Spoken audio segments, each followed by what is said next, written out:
The emulsion has given it an even colour all over. You can't tell the difference now between the blues and the MDF. You can still see the emulsion here where the sand hasn't stuck because of the glue. The sand has got rid of most, even though it's a thin coating of sand, has got rid of most of the cracks and joins and everything else. There's still some evident. Not too worried about those, because the next thing I'm going to do is give it a paint coverage all over. Then I will put static grass on the top. So before I put the static grass, I'm going to use paint, and I use this kind of paint. Now I bought it from different places, but essentially you see it in those type of tubs, and it is acrylic paint, and the colour I've gone for in both cases is burnt umber.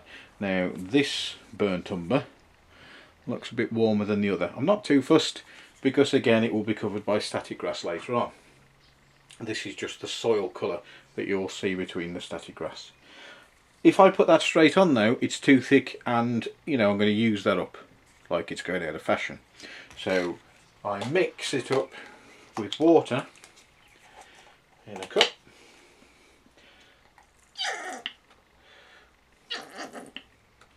Oh, you gotta love that sound.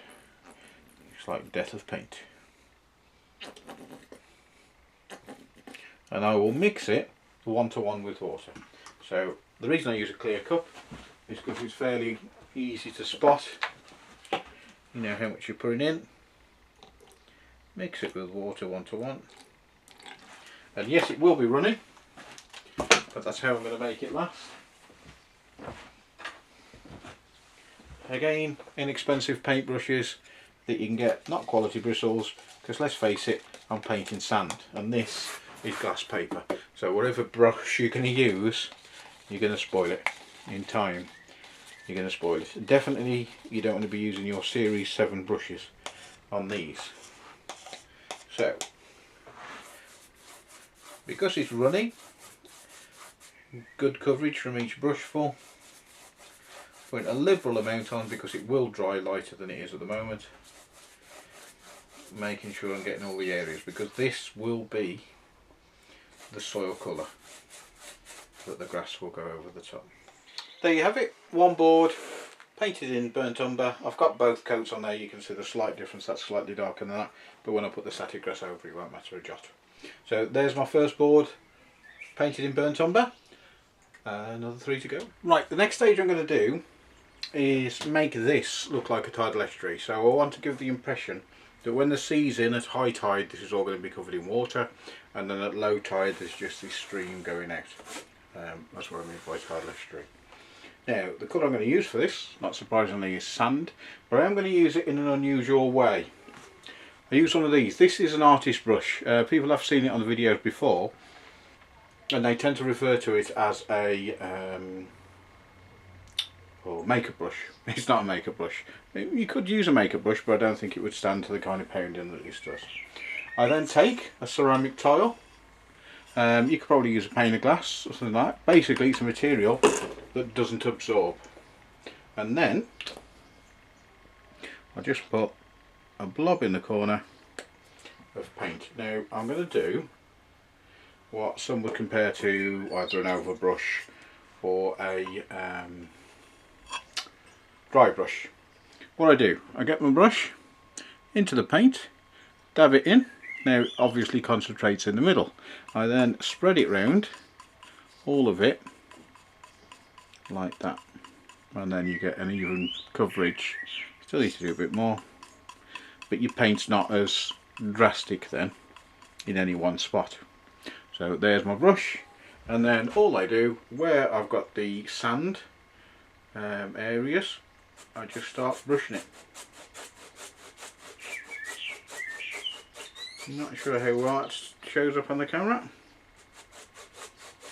Not a phase to be rushed, because if you rush it you'll just paint it sand and you'll lose the 3D texture.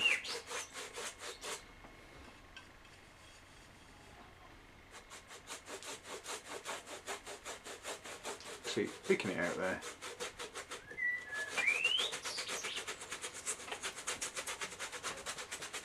Now if you use a makeup brush, whether it's yours or one of your wives, when I use the plural there, I meant to imply that your wife has more than one brush, not you have more than one wife. It is quite rough on the brush, so same again. Spread it around the brush so it's all over the brush, and then picking up the paste. Same again.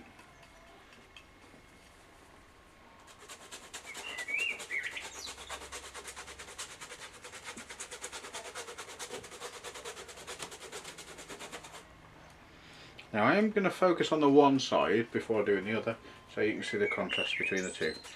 There we go. Initially, when the brush is quite generous with paint, you're just touching it,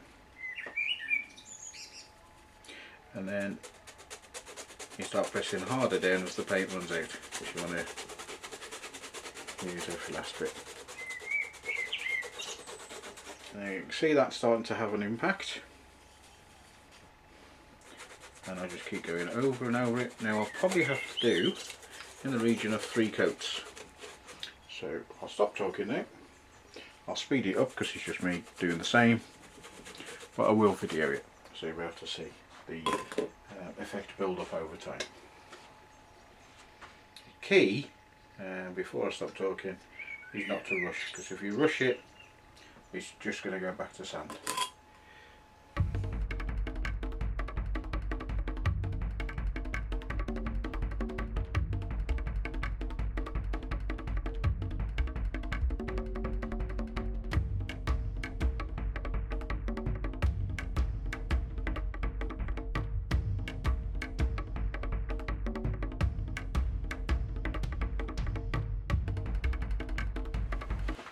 Okay, so that's my sand for my tidal estuary. The stones alongside mark the edge of the river, and I'm not going to go any lighter than that with the sand. I am happy with that. So that's where I'm going to stay. I'll just get ready for the next stage. Okay, I've lined up the test piece that I painted before, just to make sure that it goes together on the board. Now, yes, the heights are out. I mean, when it comes to make it, that will be the same height as that. It's only because I've got it based.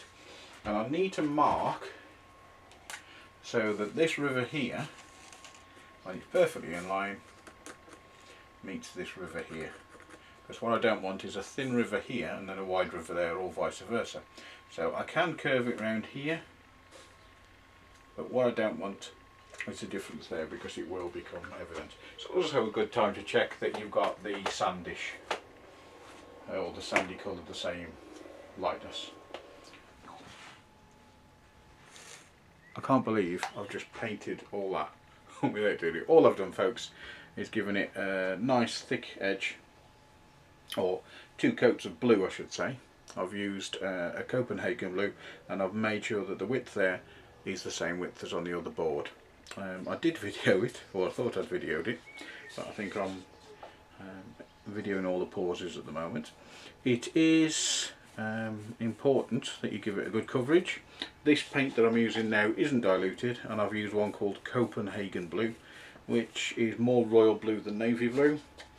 Choose the blue that you like. Essentially, the deeper the blue, or the darker the blue, the more deeper the water is implied.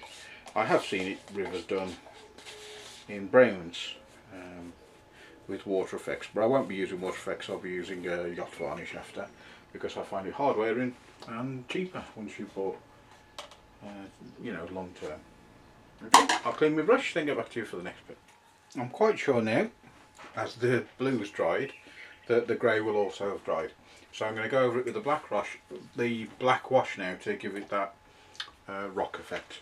The stuff that I'm using is from Valero. It's one of their big tubs. It's actually a dipping immersion. I did use it once on a Warriors of Chaos Army, but I tend to use it more for the scenery now, because Citadel, I think, do have the edge, excuse me, over at Valero at the moment. So all I do now is, everywhere there's grey, I'll go over it with black, and you can see how much it tones down that light grey. Now if I'd used a darker grey earlier, it would virtually be nothing now. It would just be a black. so that's why I do it the way I do. I'll try and get the majority of it, but you don't want an even coverage because rocks don't come even in colour, do they? So in the same way as when you're putting a wash on a Mini, you do want it to pool in some areas to give it the impression of light and dark as it goes round. I'm not worried if I'm going over the earth areas. I am trying to keep it to the grey, but it's like here, if I go over it there, I'm not going to lie awake at night crying myself to sleep about it, because sometimes those minor imperfections are what lends it to the illusion that we're after. If we get it perfect, then it looks like something that's been constructed rather than something that's eroded over time.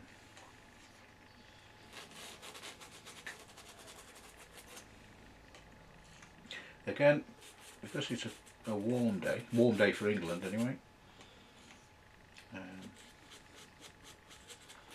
black wash is drying quite quickly. This tub is about £6, so if you intend doing a lot of rock work, I would advise you to invest in a tub. I think I got mine from Maelstrom, and Valero paints aren't one of those that's limited, so they will ship worldwide. If I just move this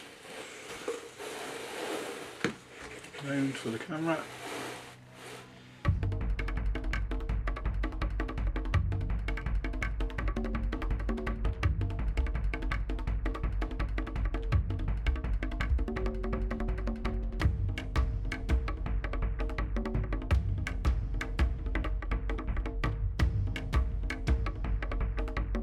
Okay, that's pretty much dried as I've gone along, and you can see that that looks a lot more.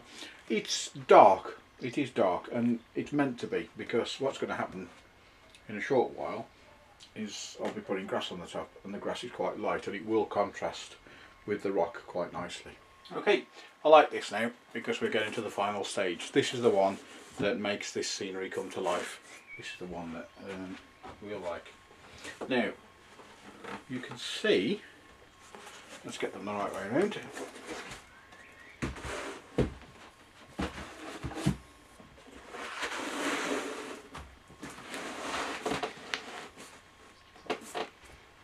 I'm not sure how well that shows up, but you can see the before and after there. You can see the two parts of the board with the river running through it. Now this is the bit with the static grass applied, and this is the bit without, and it's the static grass that I'm going to show you what to do next. This also has the varnish in the middle, which makes it shiny.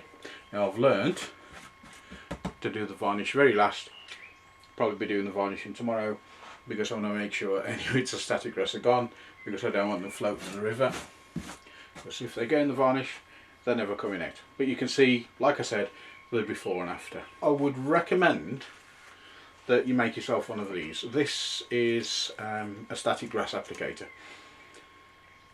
This cost me £2 to make. If you buy a static grass applicator, you're looking at £30 to £40. I'm sure you are. I got this idea from a YouTube channel called Girl Painting. If you go on her channel, do a search for static grass applicator. Let's get that right.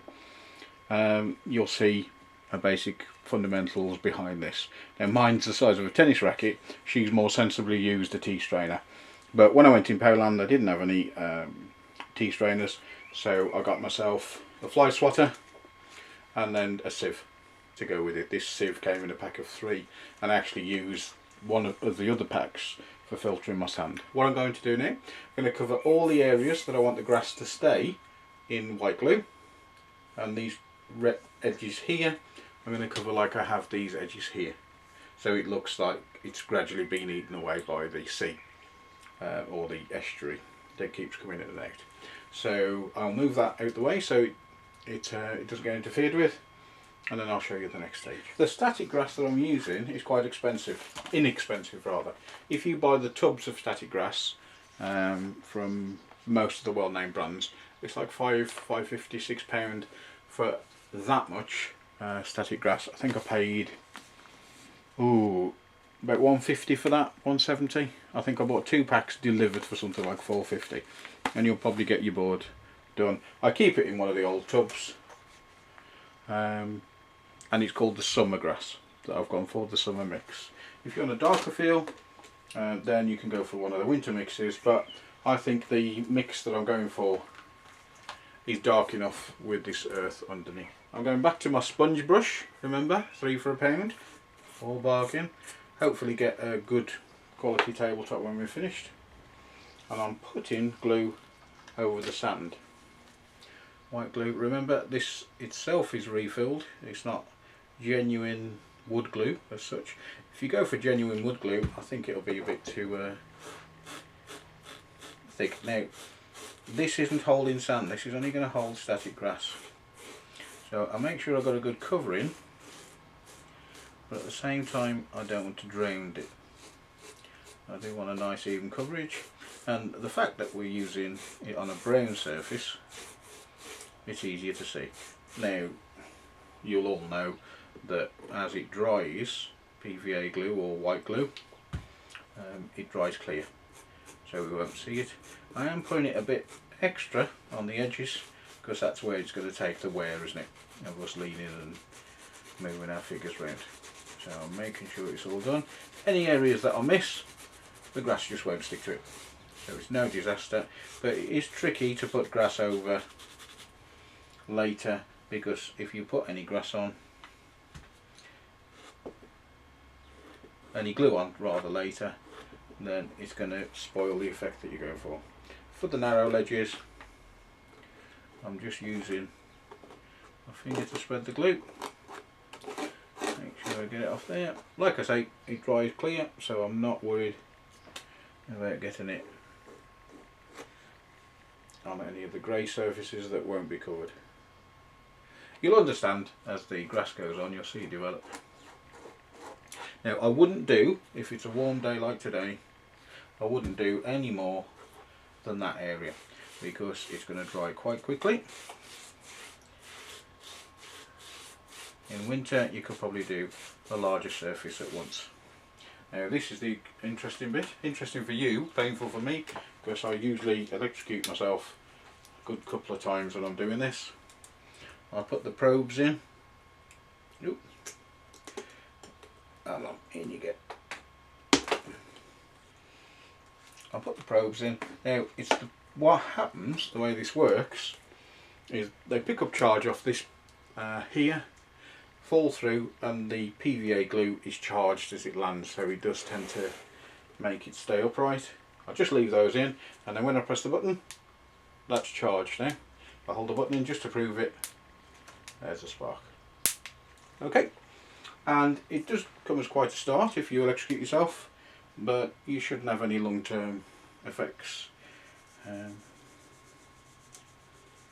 then I'm just holding down the button and doing the grass over the top. I am making sure that I'm getting a good coverage, and there's no wastage, because any grass that doesn't stick I just use again. And I'll be able to brush it all up at the end and use it again. Any areas that I've missed, just go over again.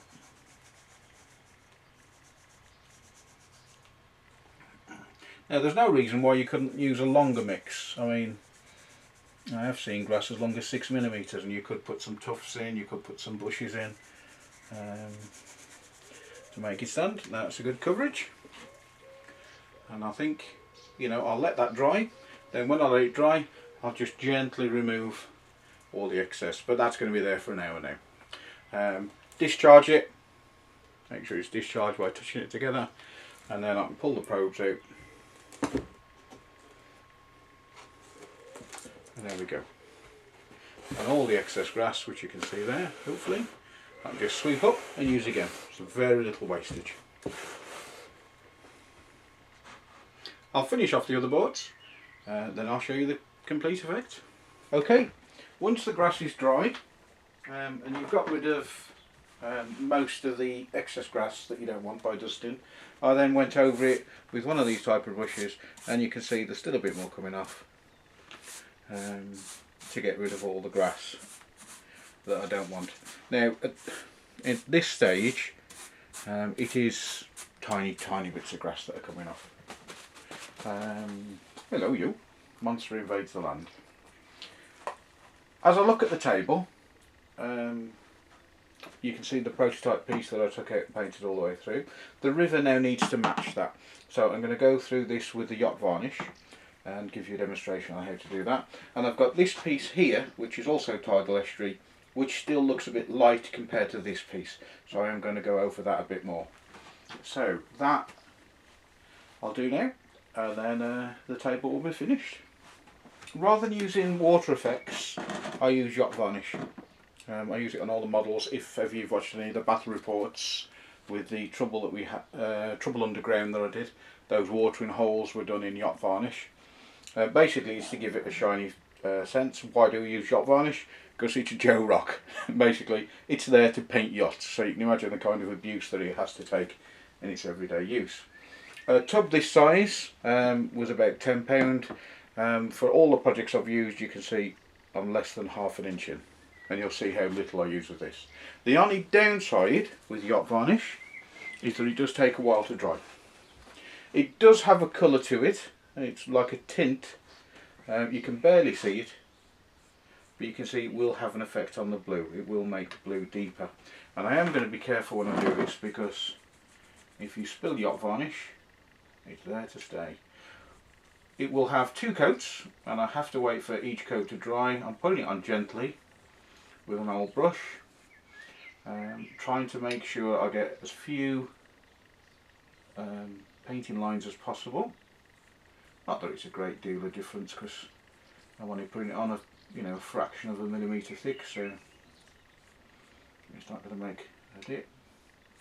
And everywhere that I paint or varnish it, I'm making sure that if I drip, it goes over the top. It's no worse than any other varnish. And if you do get on the side bank and your river looks shiny here, then just paint it with a matte varnish over the top, and it will take the shine off it. Now this varnish will last me years, and it costs the same amount as one water effect. So, the choice is yours. If you want something ready built, more convenient, go for the water effects. If you're not bothered, go for the yacht varnish. You can paint on top of the yacht varnish if you want to put ripples on, or if you want to, you can paint underneath the yacht varnish and put your ripples on, the white areas in Plane Rapids. Anything that goes in here is there to stay.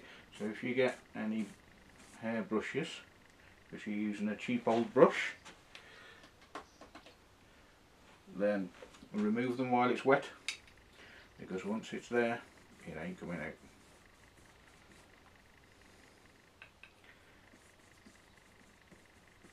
The thinner you put it on, quicker it dries. So it is a lot better to get 2 coats. Touch dry within 6 hours, recoatable 16 to 14. So it's going to be tomorrow before that's ready to paint again, to give it another coat.